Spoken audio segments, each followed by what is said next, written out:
ዝኸበርኩም ተኸታተልቲ መደብና ኣብ ናይ ሕጂ ትሕዝቶና ግብፂ ኢትዮጵያ ተቆሞ ዘላ ሓይሊ ባሕርን ኣብ ደገ ባሕሪ ንምርካብ ትገብሮ ዘላ ፈተነታትን ብትሪ ከም ትቃወሞን ኣድላይ ስጉምቲ ክትወስድ ከም ትኽእል ምግላፃን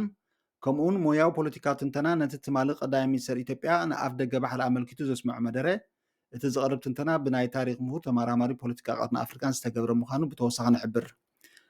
ዝኸበርኩም ሰማዕቲ በቲ ሳብስክራይብ ሼር ላይክ ብምግባር እትገብሩና ዘለኹም ደገፍ ኣዝና ብልቢ ነመስግን እቶም ሳብስክራይብ ዘይገበርኩም ድማ ሳብስክራይብ ንክትገብሩ ብኣኽብሮት ንሓተኩም ሰናይ ምክታል ኣቐድም ኣቢሉ ኣብ ኢትዮጵያ ትሕተም መጽሔት ካፒታል ኣብ ናይ 2 ታሕሳስ 2019 ሕታማ ሓይሊ ባሕሪ ኢትዮጵያ ኣብ ጅቡቲ መደበሩ ክሃንፅ ምዃኑ ድሕሪ ምሕባራ ኣብ መንግስቲ ግብፂ ብርቱዕ ሻቅሎት ፈጢሩ ከም መግለፂ ስክፍታ ከዓ ፕረዚደንት ዓብደልፈታሕ አልሲሲ ድሕሪ 2 መዓልቲ ናብ ፕረዚደንት እስማዒል ዑመር ገለ ቴሌፎን ብምድዋል ዘለዎ ስጋኣት ገሊጹሉ ሃገሩ ንጅቡቲ ክገጥማ ዝኽእል ናይ ፀጥታን ርግኣትን ክትከላኸል ቅርብቲ ምዃናን ግን ኢትዮጵያ መደበር ሓይሊ ባሕሪ ኣብ ማያታ ከተፍቅድ ከም ዘይብላ ከም ዝገለጸሉ ኣልሞኒተር ገሊፃ ነዚ ድሒሩ ዝመፀ ናይ ኢትዮጵያ ጠለብ ንኣፍ ደገ ባሕሪ ግብፂ እቲ ምስ ቁጠባዊ ፀገም ብምትሓዝ ዝቐርብ ዘሎ ንምስምስ ዳእ እምበር እቲ ቀንዲ ዕላምኡ ኢትዮጵያ ኣብ ቀይሕ ባሕሪ ወታደራዊ ህላውያን ንምርጋፅ ትገብሮ ዘላ ብኡ ቢላ ከዓኒ ኣብ ፀጥታን ርግኣትን ቀይሕ ባሕሪ ፅቐጢ ንምፍጣር ምዃኑ ሓቢራ እዚ ከዓ ብግብፂ ፍፁም ተቐባልነት ከም ዘይብሉን ምስተን ምስ ቀይሕ ባሕሪ ዝዳወ ሃገራት ነዚ ሓደገኛ ኣካይዳ ዝበለቶ ንምግታእ ብምሉእ ዓቕማ ክሰርሕ ምዃና ገሊፃ ሜጀር ጀነራል ሃታም ባሻድ ኣባል ባይቶን ኮሚቴ ጉዳያት ኣፍሪቃን ንኣልሞኒተር ኣብ ዝሃቦ መግለፂ ግብፂ ዝኾነ ይኹን ኣብ ቀይሕ ባሕሪ ብኢትዮጵያ ዝግበር ንሃገራዊ ፀጥታን ጥቕሚ ዝትንክብ ብትሪ ከም ትቃወም ሓቢሩ እሱ ቀፂሉ እቲ ብኢትዮጵያ ክውሰድ ዝሕሰብ ዘሎ እታ ኮሚቴ ተፅንዖ ከም ዘላ ድሕሪ ምሕባር ግብፂ ሓያልን ውፅኢታውን ሓይሊ ባሕሪ ኣብ ቀይሕ ባሕሪ ከም ዘለዋ ብምሕባር ከዓ ኣድላይ ስጉምቲ ክወዙ ምዃኖም ኣጠንቂቑ ግብፂ ፈለግ ኒልን መትረብ ስዊዝን ከም ቀንዲ መትኒ ሂወታ ምዃኖም እያ ትገልጽ ንኣብነት ብ30 ሰነ 2023 ዝወፀ ፀብፃብ ኣታዊታት ግብፂ 9.4 ቢልዮን ዶላር ካብ መትረብ ስዊዝ ኣታዊ ከም ዝገበረት የመልክቱ ምስ ግድብ ህዳሴ ብዝተሓዘ ድማ ዋላ እውን ኢትዮጵያ ህንፀትን ምምላእን ማይን ኣብ መፈፅንቱ ተብፃሕያ እምበር ግብፂ ብዲፕሎማስያዊ ኣገባብ ምስ ኢትዮጵያ ኣብ ስምዕ እንተዘይበፂሓ ናይ ሓይሊ ምጥቃም ኣማራፂያ ኣብ ቦትኡ ከም ዘሎ ፖለቲከኛታትን ወታደራዊ ኪላተን ሃገር ይሕብር ኣለዉ ግብፂ ብወታደራዊ ዓማ ካብ ኣፍሪቃ ቀዳመይቲ ካብ ዓለም ከዓ መበል 14 ተስራዕ ኣብ ርእሲ ምዃና ሓይሊ ኣየራ ንምድራዕ ተወሰኽቲ 24 ስኾይ 35 ብ2 ቢልዮን ዶላር ካብ ሩስያ ከምኡውን ብ4.5 ቢልዮን ዶላር 30 ራፍለ ካብ ፈረንሳ ብ2021 ዓ ም ውዕል ተፈራሪማ እዘን ናይ ፈረንሳ ብፍሉይ ትእዛዝ ዲዛይን ዝተገብራ ኮይነን ንብኸቢድ ዝተሃደመ ክበስዕ ዝኽእል ቦምባ ክስከማን ብርሑቕ ድማ ክውንጭፋን ዝኽእላ እየን ተንተንቲ ፖለቲካ ዝኸባቢ እዘን ነፈርቲ ምስ ናይ ግብፂ ኣብ ልዕሊ ኢትዮጵያ ሓይሊ ናይ ምጥቃም ትልማ ኣታሓይዞም ክገልፅዎን ፀኒሖም ኣለዉ እተን ነፈርቲ ኣብ ዝሓለፈ ቀረባ እዋን ካብ ፈረንሳ ከም ዝተረከበተን እውን ተሓቢሩ ኣለዎ ኢትዮጵያ ብወገና ብሓገዝ ፈረንሳ ሓይሊ ባሕሪ ኣብ ምህናፅ ትርከብ ምዚ ብዝተሓዘ ትማሊ ቀዳማይ ሚኒስትር ኣብይ ኣሕመድ ምምስራት ሓይሊ ባሕሪ ምስ ምውናን ኣፍ ደገ ባሕሪ ዝተተሓሓዘ ምዃኑ ንባይታ ሃገሩ ምግላፁ ይፍለጥ ኣብ ስዑድ ዓረብ ኣብ ዝተኻየደ ዋዕላ ኣፍሪቃን ዓረብን ተረኺቦም ጎናዊ ርክብ ዝገበሩ ፕረዚደንት ኢሳያስን ኣልሲስን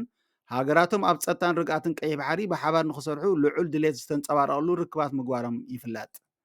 እዚ ከምዚ ኢሉ እንከሎ ግብፃዊ ሜጀር ጀነራል ጀማል ማህዝሎም ኣብ ዝሃቦ መግለፂ ኢትዮጵያ ናብ ቀይሕ ባሕሪ ንምእታው ዕላማ ገይራ ኣንጻር ጎረባብታ መጥቃዕቲ ምስ ትጅምር እቲ ውግእ ካልእ መልክዕ ክሕዝ ከም ዝኽእል ብምጥንቃቕ ኢትዮጵያ ካብ ዝኾነ ይኹን ሓይሊ ምጥቃም ክትሕየብ መኺሩ ኣሎ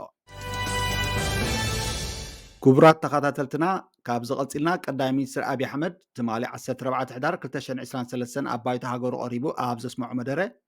ብፍላይ ከዓ ንኣፍ ደገ ባሕሪ ኣመልኪቱ ዝሃቦ መግለፂ ኣመልኪትና ሞያዊ ትንተንኡ ክህበና ዝተወከስናዮ ሓደ ስሙ ክጥቀስ ዘይደለየ ኣብ ዴንማርክ ዝቕመጥ ወዲ ጅቡቲ ናይ ታሪክ ምሁርን ተመራማሪ ፖለቲካ ቀርኒ ኣፍሪቃን ዝሃበና ሞያዊ ትንተና ካብ ዝቐፂልና ብሕፅር ዝበለ ክነቕርብ ኢና መደረ ቀዳማይ ሚኒስትር ኣብይ ተኸታቲልዎ እንተኾነ ኣብ ዝተወከስናዮ ድሕሪ ሓደ ሰዓትን ፈረቓን ይኸውን ብእንግሊሽ ተተርጊሙ ከም ዝተለኣኸሉ ተቐይሱ ከመይ ከም ዝረኽቦ ክገልፅ ከለኻ እዛ ጉዳይ ኣፍ ደገ ባሕሪ ካብ ጅምራ ሓደ ንፁር መግለፂ ካብ ኣብይ ሰሚዒ ከም ዘይፈልጥ ብምጥቃስ ከም ኩሉ ግዜ ዝተዘባረቐ ነገራት ኣብ ሓደ ክቐርብ ምፍታኑ ነቲ ወጥሪ እንተዘይወሲኹሉ ከም ዘይግደሎ ተዛሪቡ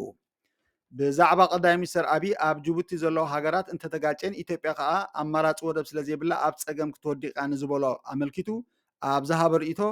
እተን ኣብ ጅቡቲ ዘሎ ሃገራት እንተዳ ኣብ ውግኣትን ቀዳማይ ሚኒስትር ኣብይ ብዛዕባ ዝብላዕ ኢምፖርት ምግባር ዘይኮነ ክሓስብ ዘለዎ ብዛዕባ ዘስተንፍሶ ኣየር ክሓስብ ዝግባእ ምክንያቱ እንታይ ዓይነት ኣፅዋር ዝዓጥቃ ሃገራት ምዃነን ንኩሉ ብሩህ ኢሉ